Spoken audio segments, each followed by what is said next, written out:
Hello students, welcome to BSc knowledge hub. तो भाई कैसे हैं, सीरीज वगैरह कैसी लग रही है आप सभी को?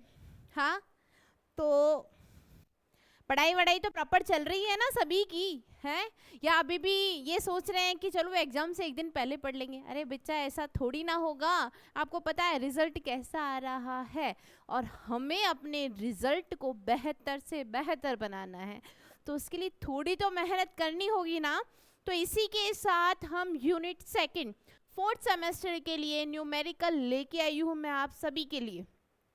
ठीक है, देखिएगा, डिजिट चेंज हो सकती है लेकिन कॉन्सेप्ट चेंज नहीं होगा, क्योंकि न्यूमेरिकल बहुत कम सेलेक्टेड ही टॉपिक होते हैं जहां से न्यूमेरिकल बनता है।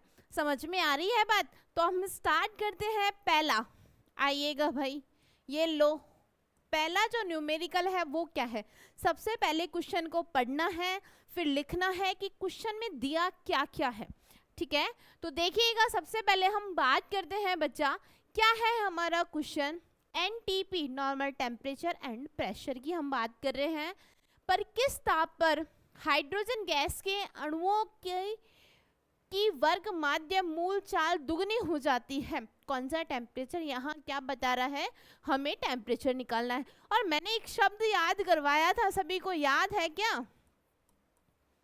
राम शब्द याद करवाया था और मैंने बताया भी था कि वैल्यू हमें कैसे लिखनी है, 3kT/m अनुपात, फिर क्या आएगा 8kT/πm, फिर क्या आएगा √2kT/m। यही था, आया था। एक चीज और बताई थी मैंने, RMS ग्रेटर देन होता है C से, हमारी क्या है स्पीड की हम बात कर रहे हैं। ठीक है, फिर हम बात करते हैं एवरेज की, और ग्रेटर देन किसके होता है, CM मोस्ट प्रोबेबल वैल्यू। ये जो ऑर्डर है हमेशा ही ऐसा ही रहेगा। ठीक है, CRMS मोस्ट वर्ग माध्य मूल मान की जो वैल्यू आएगी वो एवरेज वैल्यू से ज़्यादा आएगी और एवरेज की मोस्ट प्रोबेबल वैल्यू से ज़्यादा आएगी। तो इसी के साथ हम स्टार्ट कर रहे हैं अपना टॉपिक। आइएगा क्या, तो देखिएगा पूछ क्या रहा है, वर्ग माध्य मूल चाल दुगनी हो जाती है। और सबसे पहले हमें पता होना चाहिए रूट मीन स्क्वायर का फॉर्मूला क्या है, तभी तो मैंने राम शब्द याद करवाया था ना। तो आइएगा क्या है हमारे पास में गिवन है और हम जानते हैं CRMS क्या है बच्चा, हमारे पास में गिवन फॉर्मूला क्या है, 3kT/m। है या नहीं है ये बताइएगा। है। अब क्वेश्चन में गिवन क्या क्या है, ये सब चीज सबसे पहले हमें ये पता होना चाहिए कि क्वेश्चन में गिवन क्या है। ठीक है, और देखिएगा किस टेम्परेचर पर, लेट हम मान लेते हैं, मान सकते हैं ना। मैंने मान लिया, माना T1 ले लो या T' ले लो, मैंने माना T' टेम्परेचर पर, ताप पर हाइड्रोजन गैस के अणुओं की वर्ग माध्य मूल चाल दुगनी हो जाती है। ठीक है, हाइड्रोजन गैस के अणुओं की CRMS वैल्यू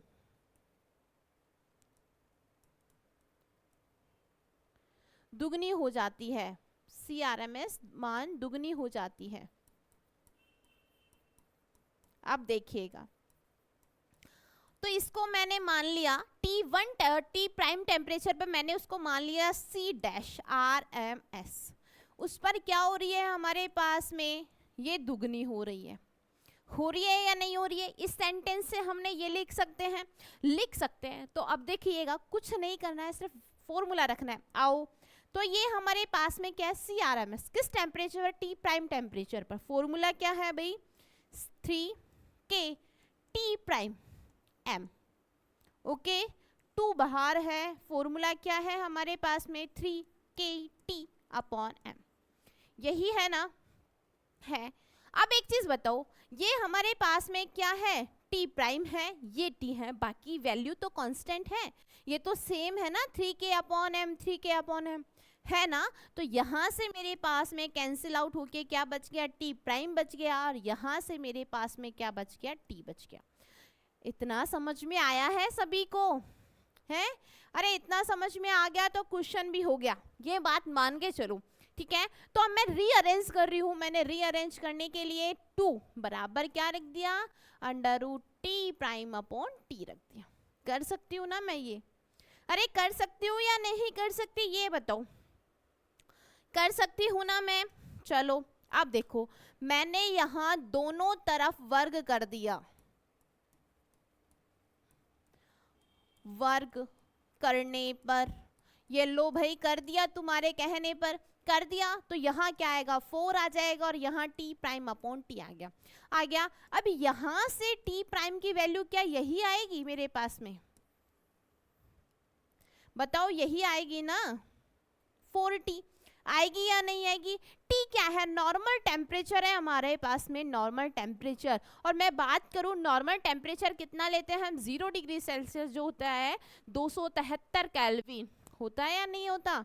होता है ना। तो हमने यहाँ वैल्यू रखी टी बराबर हमारे पास में कितना है, 273 केल्विन, ठीक है। और हमें टेम्परेचर ही निकालना है, किस टेम्परेचर पे ये दुगनी हो जाती है।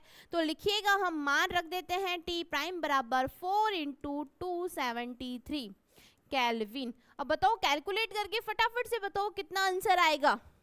अरे बताओ भाई कितना आएगा।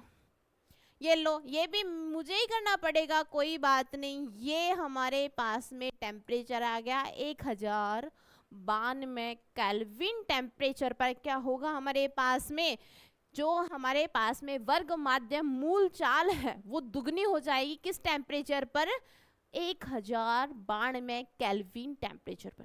समझ में आ रहा है? कितना इजी सा क्वेश्चन है, आपको कोई भी वैल्यू नहीं दे रखी, लेकिन हमने न्यूमेरिकल, हमने जो वैल्यू है वो बना ली है, किससे, सिर्फ सेंटेंस को पढ़ के। तो मैं फिर कहती हूँ क्वेश्चन प्रॉपर पढ़ना है हमें, ठीक है। तो आइएगा इसी के साथ हम दूसरे क्वेश्चन की बात करते हैं।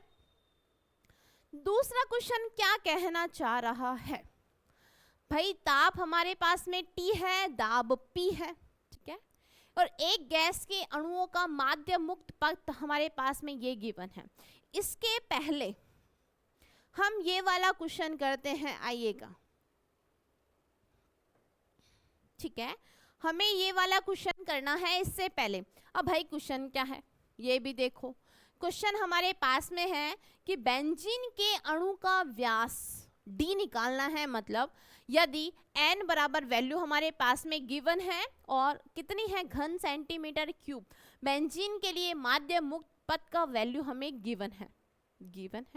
अब हमें d की वैल्यू निकालनी है। तो मैंने एक फॉर्मूला लिखाया था, याद है किसको? अरे याद है क्या, क्लास ली थी अपने रेगुलर लेक्चर्स में?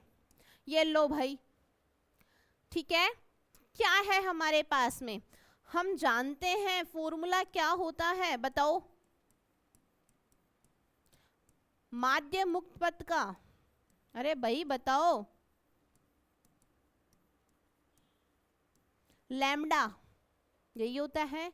क्या बराबर होता है, 1/√2 पाई d² n, यही होता है या नहीं होता है? और यहाँ गिवन है हमारे पास में n की वैल्यू कितनी है, 2.79 × 10⁻⁹ है या नहीं है, अणु प्रति सेंटीमीटर क्यूब, यही है ना। तो अब क्या करना है, फॉर्मूले में मान रखना है, वैल्यू निकाल देनी है। आ जाओ, पहले फॉर्मूले को रीअरेंज कर लेते हैं। यहाँ से हम d² निकालेंगे, कितनी आ जाएगी, 1/√2 पाई और लैम्डा, और कितना आ जाएगा, n आ जाएगा।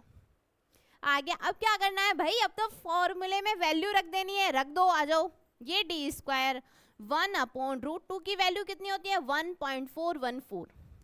ये लो, तुम्हारे कहने पर मैं सब कर देती हूँ, ठीक है।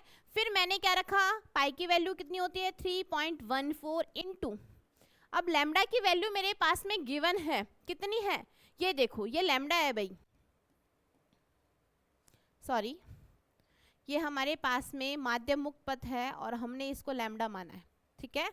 लैम्डा की वैल्यू कितनी गिवन है, 2.2 इंटू 10 की पावर -6, 2.2 इंटू 10 की पावर -6, ठीक है, इतनी गिवन है। और n की वैल्यू कितनी है, n की वैल्यू भी है भाई हमारे पास में, ये लो कितनी है, इंटू 2.79 इंटू 10 की पावर 19 आ गया। अब क्या करना है, सिर्फ सॉल्व करना है।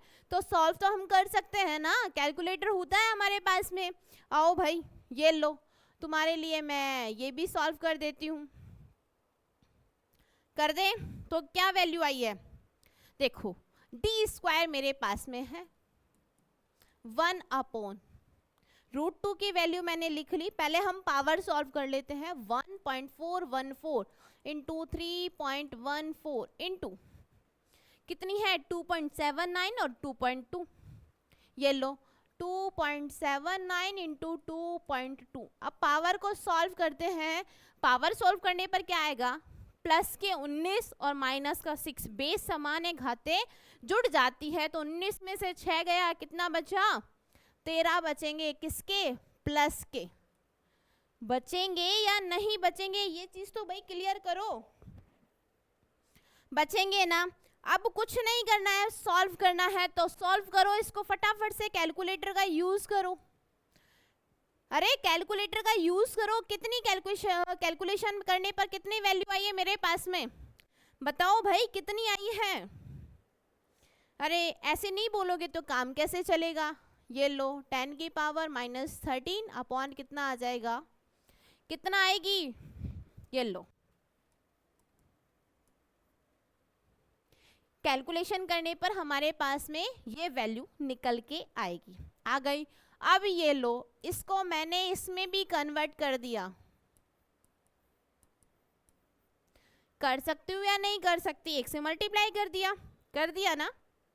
अब क्या करना है, ये 1 में इसका डिवाइडेशन करना है, तो डिवाइड करो भाई फटाफट से, कितनी वैल्यू आ जाएगी मेरे पास में, कितनी आ जाएगी 0.0036 इंटू 10 की पावर -12 मेरे पास में वैल्यू आ जाएगी, ठीक है। अब लो, अब क्या है, ये वैल्यू जो मेरे पास में आई है ना बच्चा, ये किसकी आई है, ये वैल्यू आई है मेरे पास में d² की। मुझे वैल्यू निकालनी है d की, मैं इसका क्या कर दूंगी भाई, d की वैल्यू निकालने के लिए वर्ग कर दिया, वर्गमूल ले लिया दोनों तरफ, वर्गमूल लेने पर यहाँ वैल्यू कितनी आ जाएगी 0.06, यही आएगी या नहीं आएगी बताओ, कितनी आ गई है 0.06 इंटू 10 की पावर -6। अरे आई है या नहीं आई है, आई है ना। तो यहाँ से और रीअरेंज करो, 2 ये हटाया, सो यहाँ लिखा, 2 वैल्यू गई, 6 इंटू 10 की पावर -8 सेंटीमीटर। ये मेरे पास में किसकी वैल्यू आई है बच्चा, दाब की वैल्यू आ गई है। समझ में आ रहा है, किसकी आ गई है, दाब सॉरी व्यास की वैल्यू मेरे पास में आ गई है, आ गई है ना। अब ये लो, एक और क्वेश्चन है, ठीक है। इस क्वेश्चन में क्या गिवन है, देखो मैं लिख देती हूँ, यहाँ से पूरा क्वेश्चन नहीं आया है। यहाँ हमारे पास में जो दाब गिवन है, दाब क्या गिवन है, दाब हमारे पास में है P/2, ठीक है, और ताप हमारे पास में गिवन है कितना है 2T। और सेकंड क्या है क्वेश्चन में, सेकंड क्वेश्चन में क्या है बताएगा कोई मेरे को, ये लो अभी रुको 1 मिनट, मैं आपके लिए क्वेश्चन निकाल देती हूँ। सेकंड क्वेश्चन में हमारे पास में क्या आया था, दाब, ठीक है, चलो कोई बात नहीं, ये लो ये हमारे पास में है, इसको हमें सॉल्व करना है, प्रोसेस सेम है। क्या करना है देखिएगा, सबसे पहले हमें पढ़ना है भाई क्वेश्चन। अब क्वेश्चन में क्या पढ़ना है, ये लो क्वेश्चन पढ़ना है कि ताप T दाब P पर एक गैस के अणुओं का माध्य मुक्त पथ की वैल्यू हमारे पास में गिवन है, और माध्य मुक्त पथ की गणना करो, जबकि हमारे पास में दाब क्या है P/2 है और ताप 2T है। ये जो माध्य मुक्त पथ पाथ है ना हमारे पास में, ये किस पे है, टेम्परेचर T और प्रेशर P पर है। समझ में आ रहा है? अरे फोकस करो, दिमाग पे थोड़ा सा जोर लगाओ, है आ रहा है या नहीं आ रहा है, इतना समझाओ भाई मेरे को। आ रहा है ना? आओ चलो देखिएगा, गिवन है हमारे पास में, क्या गिवन है? पहले हम बात करते हैं कि P1 बराबर हमारे पास में P है और T1 बराबर हमारे पास में T है। गिवन है हमारे पास में क्वेश्चन, ठीक है। तब पाथ कितना है हमारे पास में, लैम्डा की वैल्यू कितनी गिवन है, तो लैम्डा 1 हो जाएगा, कितना है 4 इंटू 10 की पावर -7 मीटर। समझ में आ रहा है क्या कुछ? अरे भाई आ रहा है, चलो तो। और हम जानते हैं भाई, क्या जानते हो तुम? हम जानते हैं कि जो लैम्डा है हमारे पास में वो किसके समानुपाती होता है, T अपॉन P के समानुपाती होता है। होता है या नहीं होता है? होता है ना। तो अब यहाँ से हम सॉल्व करेंगे, करें वैल्यू सॉल्व। आइएगा अब हम निकालते हैं 0.1, मतलब हमारे पास में P2 कितना गिवन है, P/2 है, और T2 कितना गिवन है हमारे पास में 2T है। यहाँ पर हमें लैम्डा 2 की वैल्यू निकालनी है, क्वेश्चन ये कहना चाह रहा है। आओ भाई, हमने यहाँ से वैल्यू क्या निकालनी है, ये लो, ठीक है। लैम्डा 2 हमें निकालना है, लैम्डा 1 हमें पता है, तो हम लिख सकते हैं लैम्डा 2 बराबर कितना हो गया, T2 अपॉन P2 हो जाएगा। होगा या नहीं होगा? होगा ना। तो अब हम क्या करते हैं देखिएगा, अतः हमने क्या किया है, लैम्डा 2 अपॉन लैम्डा 1 कर दिया है, और यहाँ से लैम्डा 2 की वैल्यू आ गई है T2 अपॉन P2 मेरे पास में आ गई है, और लैम्डा 1 की वैल्यू कितनी आई है बताओ, T1 अपॉन P1 आ जाएगी, आएगी ना। तो T1 कहाँ चले जाएगा, यहाँ पर नीचे आ जाएगा, और P1 ऊपर चला जाएगा। आया समझ में? आओ भाई, लैम्डा 2, लैम्डा 1 की वैल्यू कितनी है, 4 इंटू 10 की पावर -7 मीटर बराबर, चलो मीटर अभी छोड़ देते हैं। T2 की वैल्यू हमारे पास में कितनी है, 2T है, और P1 की वैल्यू कितनी है, P है, यही है ना। आ जाओ, P2 की वैल्यू कितनी है, यहाँ T की वैल्यू कितनी है, T है, P2 की वैल्यू कितनी है, P/2 है, तो रख दो, ये P रख दिया, और 1/2 से वो ऊपर चले जाएगा, ये 2 आ गया। अब देखो, ये P से ये P कैंसिल, ये T से ये T कैंसिल। आया समझ में? ये लो भाई, थोड़ा सा और करना है इसमें। क्या करना है, हमारे पास में जो लैम्डा 2 अपॉन 4 इंटू 10 की पावर -7 थी ना, कितनी वैल्यू बच गई है, 4 बच गया है। ये लो, 4 ही तो बचेगा, अरे बच गया ना। तो अब करना क्या है, लो भाई, लैम्डा 2 बराबर, इसको क्रॉस मल्टीप्लाई कर दो, 16 इंटू 10 की पावर -7 मीटर। ये हमारे पास में क्या आ गई है, क्या आ गई है, माध्य मुक्त पथ का मान आ गया है। आया या नहीं आना? तो इसी वजह से मैं फिर कह रही हूँ, घबराने का तो बिल्कुल ही नहीं है। हमारे पास में जो जो क्वेश्चन में गिवन है, कई बार क्या होता है, थ्योरेटिकल लैंग्वेज दे देता है आपको, और आपको वहाँ कंफ्यूज करने की कोशिश करेगा, लेकिन हमें बच्चा कंफ्यूज नहीं होना है किसी भी हाल में, ठीक है। और अगले हम जब बात करेंगे तो हम 3rd यूनिट 4th यूनिट के न्यूमेरिकल लेके आएंगे, ठीक है। तो भाई पढ़ाई स्टार्ट कर देनी है प्रॉपर तरीके से, और वीडियो लास्ट तक देखना है। समझ में आ रहा है आपको कि भाई क्या क्या, और रेगुलर हमारे पास में सीरीज आपकी डेली डलती रहेगी, तो प्रॉपर कंटेंट अटेंड करना है। और लास्ट टाइम मैं आपको ऐसे ऐसे क्वेश्चन बताऊंगी जो एग्जाम में आएंगे, तो उसी के साथ हमारे साथ जुड़ते रहिएगा, और अपने जो भी सहपाठी हैं या साथ के फ्रेंड्स हैं, उनको भी अपना चैनल, अपने यूट्यूब की वीडियो जो है शेयर करते रहिएगा, ठीक है। उनका भी क्या हो जाएगा, थोड़ा भला हो जाएगा। तो इसी के साथ मिलते हैं नेक्स्ट वीडियो में, तब तक के लिए राधे राधे।